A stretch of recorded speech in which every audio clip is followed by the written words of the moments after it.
د زابل د عالي دارالمعلمین د ودانۍ د بنسټ ډبره د 42 میلیونه افغانۍ په لګښت کېښودل شوه. د زابل والي وایي د دې ودانۍ پر جوړېدو کابو 42 میلیونه افغانۍ لګښت راځي چې د جوړېدو چارې به د یو کال په موده کې بشپړې شي. نن په کلات ښار کې د دې ولایت د عالي دارالمعلمین د جوړېدو چارې پیل شوې.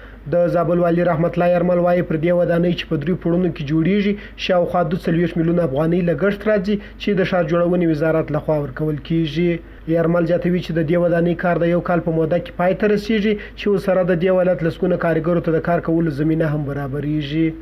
موږ نن دغه خښتې په ایښولو یا د دې پټۍ په پرې کولو سره وتوانېدلو چې د زابل د عالي دارالمعلمین لپاره یو 3 منزله عصري تعمیر چې د عالي دارالمعلمین کمپلیکس په نامه دا به د یو کال په موده کې مکمله پروژه خلاصیږي.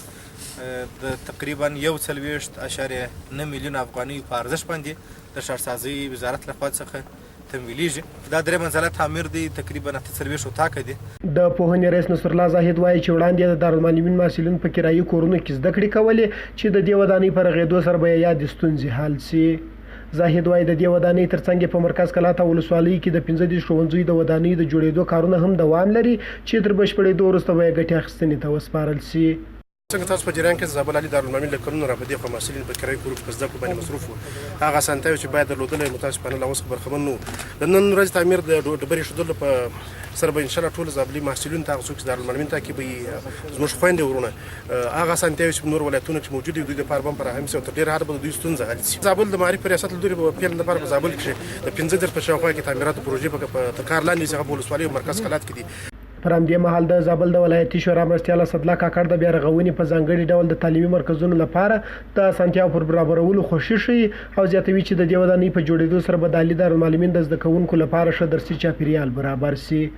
دغه عالي دارالمعلمین نن دلته د تعمیر د بنسټ ډبره کېښودل شوله او زابلیان به انشاءالله نور د معلم د تربیې د مشکل څخه خلاص شي او دغه چې دغه زموږ د ولایت د رهبرۍ هڅې دي د تعلیم او تربیې د مسؤلینو هڅې دي چې دغه راوړي د مرکزي دولت سره مننه کوو دغه چې د تعمیر جوړیږي دلته به ډېر زابلیانو ته کار هم پکې پیدا شي دغه د تعمیر په کار کې او بل خبره دا ده چې د معلم به دلته تربیه کېږي.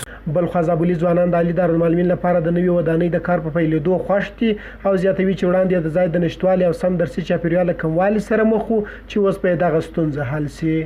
واقعیت دا یو ستر ګام و د معارف په برخه کې د لوړو زده کړو په برخه کې ځکه زموږ ځوانان چې مخکې به لوړ تحصیلات کول هغه په ډېر غیر معیاري ودانیو کې په کرایه کورونو کې به هغوی د درس او زده کړې کولې. نن په یو معیاري سټنډر ودانۍ کې چې هغه به په ټولو نورمانو په ټولو معیاراتو باندې برابره ودانۍ وي. زموږ ځوانان هغه مشکلات چې مخکې درلودل هغه به تر ډېره حده پورې حل شوي. ډېر خوشحاله یم چې په یو داسې مراسمو کې ګډون کوم چې هغه د یو دارالمعلمین د کمپلیکس افتتاح و. نن یې موږ د بنسټ ډبره کېښول. زیات خوشحاله یو موږ ځوانان قومي مشران والي صاحب ولایتي شورا دا ټولو نن ګډون کړی و او ډېر یو د خوشحالۍ فضا ده او د دې په هیله چې معارف د داسې امن منفیه کارو دپاره خپلې هڅې لا ګړندوي.